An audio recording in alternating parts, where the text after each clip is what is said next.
Hello everyone, welcome back to Mama in the Kitchen. Today I'm going to be showing you how to make Cajun butter steak bites. So I'm going to start off by showing you the ingredients.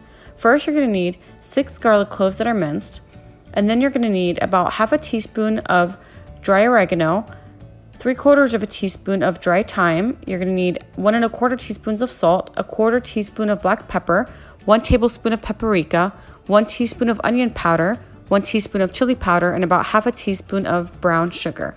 And then you're also going to need 1.5 pounds of steak. Over here I have tenderloins. You can also use ribeye or sirloin, but I prefer using the filet mignon for this dish, which is the tenderloins. And then you're also going to need some canola oil. Over here I have about 2 tablespoons of canola oil and 1/4 cup of butter. And now we're going to go ahead and get started. So the first thing I'm going to be doing is mixing all the spices together in a bowl. After mixing the spices together, you're just going to cut your meat into 2-inch thick pieces. Then you're just going to go ahead and add all the spices to the meat, and you're going to mix it in very well.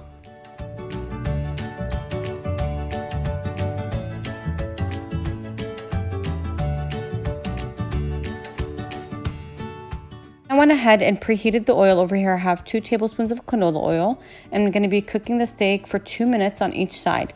And I'm going to be making them in 2 batches because you don't want to overcrowd the steak.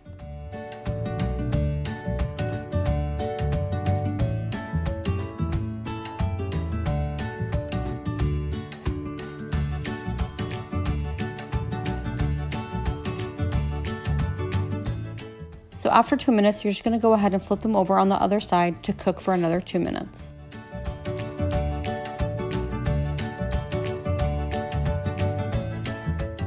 So now my steak is cooked, and I'm going to go ahead and transfer it onto a platter, and then I'm going to be adding the butter and garlic into the same pan without cleaning it.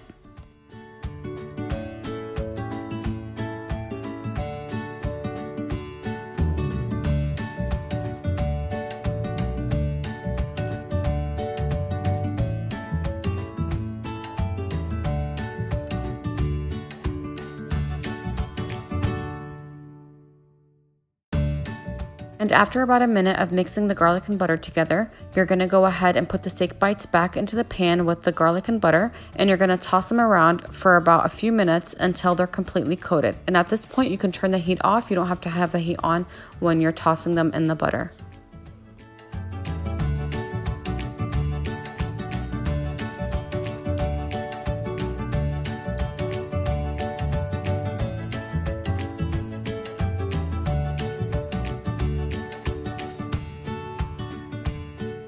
And now my steak is ready to serve. I'm going to be serving this with mashed potatoes and corn, but this goes great with some asparagus or even with baked potatoes. Thank you for watching. Please like, share, and subscribe.